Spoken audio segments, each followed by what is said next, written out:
பெரியவாரின் அனுகிரகத்தோடு தெய்வத்தின் குரல் 4ஆம் பகுதி ஆரம்பம். மங்களாரம்பம். குருகுலம் கடிகாஸ்தானம். மொழி ஒலி ஒழுங்கு. கற்றுக் கொடுப்பதில் பாஷைதானே முக்கியமாக உபகரணம். உலகத்தின் ஆதிநூலாகிய ரிக்வேதத்திலேயே பாஷாரூபத்தை நிர்ணயிப்பதான வியாகரணம், அதாவது இலக்கணம், எவ்வளவு நன்றாக வரையறை செய்யப்பட்டிருந்திருக்கிறது என்பதை பார்த்து வெளிநாட்டுக்காரர்கள் ஆச்சரியப்படுகிறார்கள்.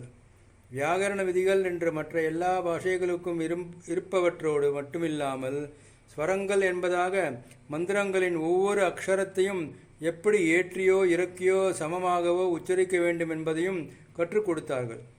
ஆதியில் அந்த மந்திர சப்தங்கள் ரிஷிகளுக்கு எப்படி அனுகிரகமாயிற்றோ அதே ரூபத்தில் சொல்லிக் கொடுத்தார்கள். காலவரையறை செய்ய முடியாத அந்த ஆதி ஸ்கூலில் இருந்து ஆரம்பித்து எத்தனையோ யுகங்களுக்கு அப்புறம் இன்றைக்கு ஒரு கணபாடிகள் ஒரு சிஷ்யனுக்கு சொல்லிக் கொடுப்பது வரையில் இந்த தேசம் பூராவும் கொஞ்சம் கூட வித்தியாசமில்லாமல் அதே ஸ்வரங்களில்தான் வேதங்களின் அபியாசம் இருந்து வந்திருக்கிறது. எழுத்தில்லாத போதனை. இப்படி சொல்லிக் கொடுத்ததே எழுத்தின் மூலம் இல்லை. எழுத்துக்கு முக்கியத்துவம் வந்தது ரொம்ப காலத்துக்கு பிற்பாடுதான். இப்போது பள்ளிக்கூடம் என்றவுடன் நினைக்கப்படுகிற பிளாக் போர்டு, கரும்பலகை, சாக்பீஸ், ஸ்லேட், பலப்பம், நோட்டு, பென்சில், பேனா என்கிற எதுவும், புஸ்தகம், சுவடி முதலான எதுவுமே இல்லாதது ஆதிகால ஸ்கூல். படிப்பு என்ற கல்வியை சொல்வதே புஸ்தகத்தை பார்த்து படிப்பதிலிருந்து ஏற்பட்டதுதான். அக்ஷராபியாசம் என்ற வித்தியாரம்பத்தை சொல்லுவதிலும் அக்ஷரம் என்பது எழுத்தை சொல்வதாகவே இப்போது பலகாலமாக வைத்துக்கொண்டு குழந்தைக்கு அன்று ஆனா எழுதச் சொல்லி கொடுக்கிறோம்.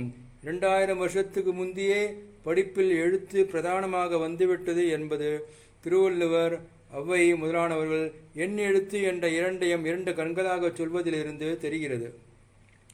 ஆனால் நான் சொல்லும் மிக பழமையான வேத காலத்தில் ஆரம்பித்து அப்புறம் வெகுகாலம் வரையில் கூட எழுத்து படிப்பது என்பது அதிகம் இல்லாமல்தான் விஸ்தாரமான வித்யாபியாசம் பூராவும் நடந்திருக்கிறது.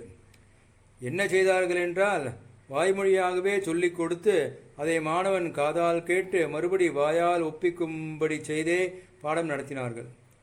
வேத மந்திரங்களை எழுதி வைக்கவே கூடாது என்று பண்ணியிருந்தார்கள்.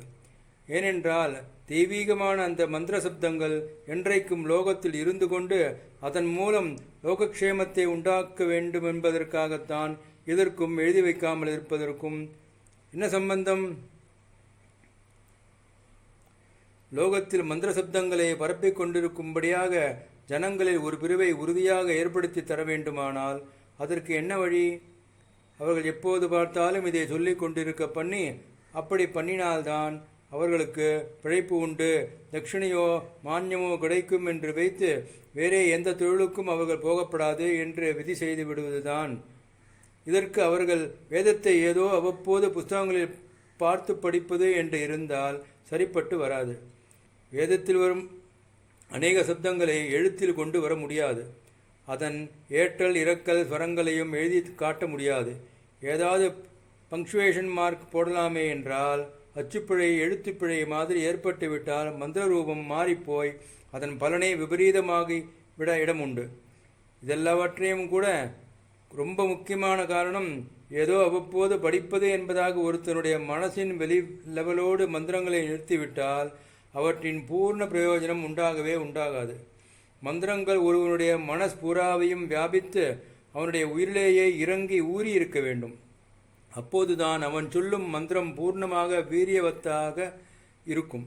எழுதி வைத்து படிக்கலாம் என்று இருந்துவிட்டால் ஒருவன் அதை மனப்பாடம் செய்து கொள்ளாமலே அதுதான் சுவடி இருக்கே, சமயம் நேரும்போது பார்த்துண்டா போச்சு என்று இருந்து விடக்கூடும்.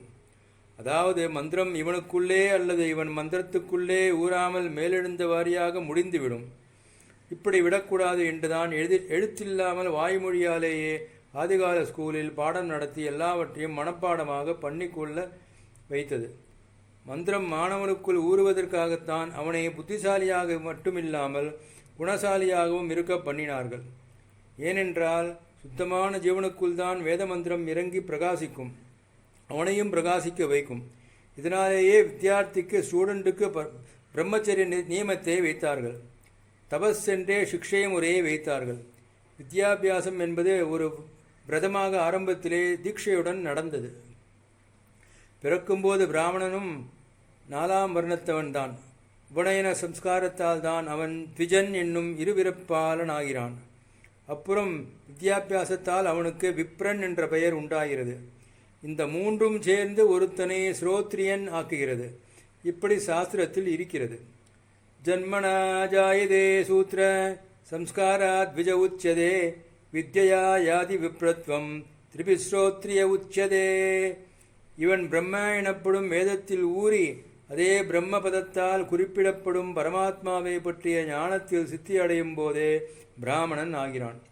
அதாவது கல்வி என்பதை சம்பாதிப்பதற்கு சாதனம் என்று நாம் வைத்துள்ள நிலைக்கு ரொம்ப ரொம்ப உச்சத்தில் அது ஒருவனுக்கு அறிவையும் ஆத்ம ஞானத்தையும் கொடுத்து அவனுடைய ஜன்மாவையே கடை தேட்டி வைப்பதற்காகவே ஏற்பட்டது என்ற உயர்ந்த லட்சியத்தை நம்முடைய ஆதி மூதாதையர்கள் கொண்டிருந்தார்கள். வாயால் சொல்லி மாணவனை திரும்ப ஒப்பிக்க வைப்பதில் வாத்தியார் ஒவ்வொரு மந்திரத்தையும் 5 தடவை திரும்ப திரும்ப சொல்வார். அவர் ஒரு தடவை சொன்னதுமே அதை பிடித்து கொண்டு ஒப்பித்துவிடும் புத்திசாலி பையனைத்தான் ஏகசந்த கிராகி என்பது.